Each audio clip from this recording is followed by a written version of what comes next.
Thank you for tuning in to the best parenting show on the internet, Post Daily Dose. It's the Post. It's the Post. It's the Post. The Post Daily Dose. It's the Post. It's the Post. It's the Post. The Post Daily Dose. It's the Post. It's the Post. Hey there, guys. Hope you guys are doing well. This is Kristi Saul, the co-founder of the Post+Institute, coming at you all live on this fabulous Thursday evening. Let's see, I'm going to move around in my vehicle a little bit. Maybe I can get someplace where I don't have quite so much glare. Sorry about that. We're out and about in the world, actually getting some new glasses today, so that's always a lot of fun, right? Hey Mimi, it's so good to see you. I wish you were here giving me a little fashionista advice so I could make sure and pick out some good looking glasses. I'm really having a hard time figuring out where the lighting should be. I think that'll work out all right. So again, let me just mention that Big Papa has been taking a little bit of a break. He should be back next week. I am glad that we are in a position in life where he can take a break and just enjoy the people in his world. I know that he's still working, doing different things, and I know that if I need anything or if there's an urgent issue with the Post+Institute, he is always a phone call away. So I know he misses, that he's thinking about us, and I know many people have mentioned missing him, but he'll be back. He'll be back. He'll be back. I know I'm just a second, but that's all right. I'll take what I can get. So anyway, I wanted to come on today and just do a little daily dose, and I wanted to talk about, oh gosh, I have so many different ideas in my mind. That is sometimes a problem. Let's just talk about a few things. Let's talk about a couple of concepts, and I think I touched on it yesterday, just talking about how our perspective, the perspective of us as parents, can make such a big deal, such a big difference in how we understand what it is that's going on. And I shared a couple of stories about times that I missed it. You know, I missed what the message was that my child was sharing because I wasn't plugged into where it was coming from, you know. And so kind of to dovetail right in on that idea is I remember when I was in college, I had several really amazing professors. Hey, Amy, hope you guys are doing well. I had several amazing professors, but one in particular, Dr. Rob Doan. And I had the great benefit of not only being in his classes, but also I got to do sort of there was an extra study group that if you were really interested in a particular model of therapy, you could sign up for. And man, it was just an incredible learning experience. I'm so fortunate to have had that. But one of the things, there's several terms, several little phrases actually that both Brian and I use that come directly from him. One is the assignment of negative intention. The assignment of negative intention. Think about that. How often do we have that happen to us, and how often do we do that to other people, where we assign negative intentions to their actions without really knowing the heart? And what I realize is, one, that comes from a lot of different places. Part of that comes from our own brain filter, things that we've experienced in our lives. And so then our own subconscious says, when somebody does X, Y, Z, they are doing something negative to me. They are intentionally doing something negative to me. The assignment of negative intentions. And how often do we do that to others? Hey, Carrie, nice to have you on today. Where somebody does something, and when our behavior then is assigned a negative intention, you do something and then somebody perceives it as if you were intentionally trying to be hurtful to them. And I will tell you what, that is such a big deal. And it comes out of our own perception. It comes out of our own stress. So we're more likely to perceive people as doing things with a negative intent to us and to do it intentionally. We perceive that from that lens more often when we are stressed out and overwhelmed. So once again, our self-care makes a pretty big difference, doesn't it? Our self-care can make a difference in whether or not we perceive somebody doing something intentionally to us negatively, or whether we can expand our understanding and perceive it differently. But I'll tell you, on the internet and in text, I find that to be something that happens so often. You know, what is that? People say so many times that texting is a good way to have a good misunderstanding, because you can't always understand the intent of someone's heart through a typed word.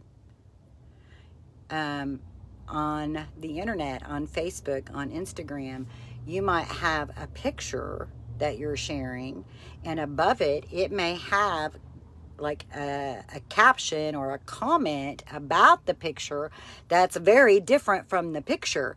But people will be scrolling and they'll just see the picture, and then they'll fire off a comment that's like, whoa, wounding, you know, like, wow, you completely didn't see what it was I was trying to say, you know. And so just to know how frequently that happens and how easily our lids, our kids' lids can be completely flipped.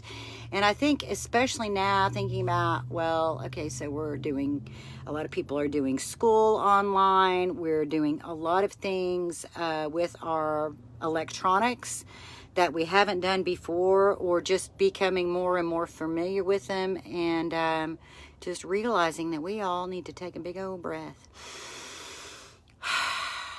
And that experience of you're going through your phone, right? You're looking at Facebook, and what it does to your brain is incredible, because one minute you're looking at something that's uplifting. The next minute you're looking at something that's making you very sad. The next minute you're looking at something that's making you really angry. And if we're not careful and we're not aware, our phone life will just immediately transcend into our reality life.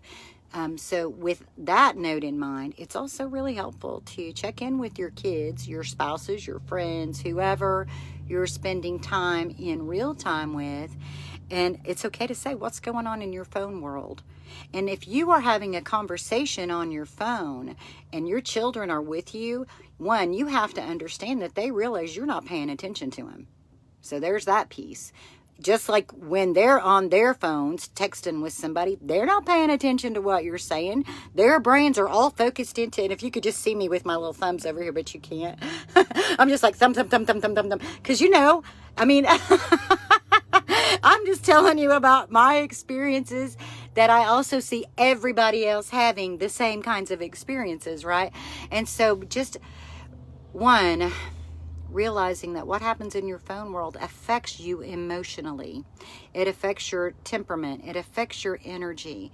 So sometimes we as adults, we need to set the standard. We need to be the role model of putting these things down and taking care of the people who are right in front of us, and knowing that we can come back later. And if we're in the middle of a conversation, on our phone, it's okay to text to that person, hey, I'll be back with you later. I need to take care of XYZ. Because if we don't, we are putting ourselves in a position where it's like a crisis lifestyle. Like everything becomes a crisis because we feel like every different thing is just calling for our attention. Ding, the Zoom meeting's on. Beep, beep, my phone's ringing. My kids need me. You know, it's just too much. And so we need to take control of how we are in communication.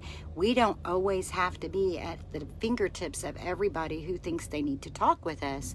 And in the same regard, adult to adult, you know, if you have people in your world who don't understand that, then there's some education that needs to happen. If you have people in your world, adult to adult, that you can't say, hey, listen, I need to take care of my kids. I'll catch you later, if they get offended, or if they get offended because you didn't text back within an hour.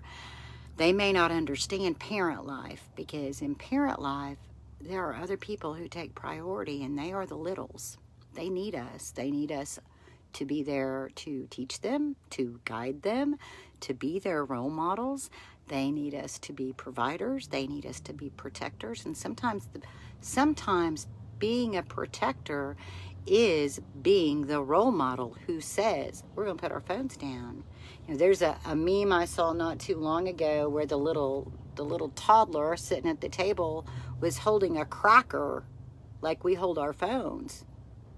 You know, they're watching everything we do. Sometimes I think that they were like, man, I wish I was a phone, because then you'd be paying attention to me all the time.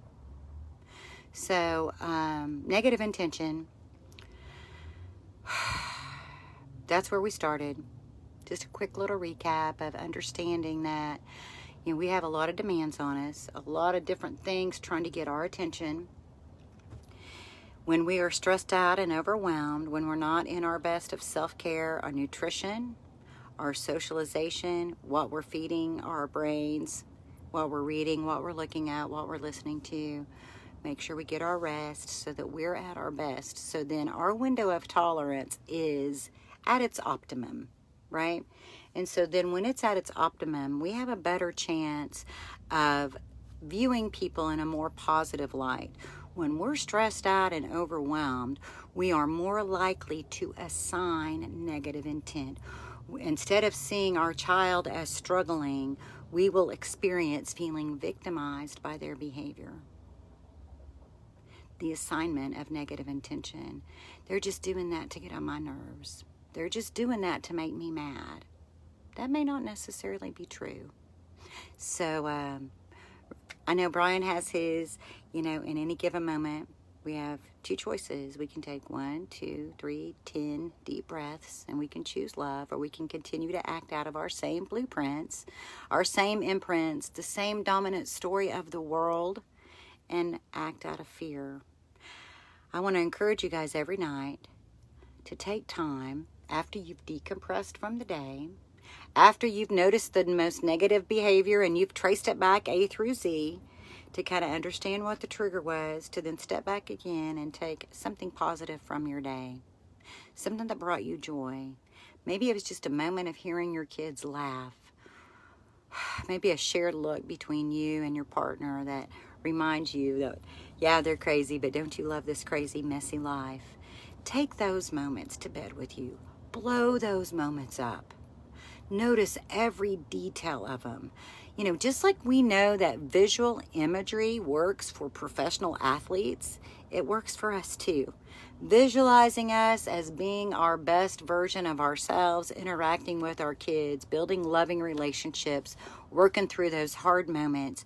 Put those images in our minds. You're good enough. You guys are amazing parents, and I honestly have so much appreciation, because I know how hard you work day in and day out to create healing, to create joy, and to build love in your family. Much love to you guys. Take care.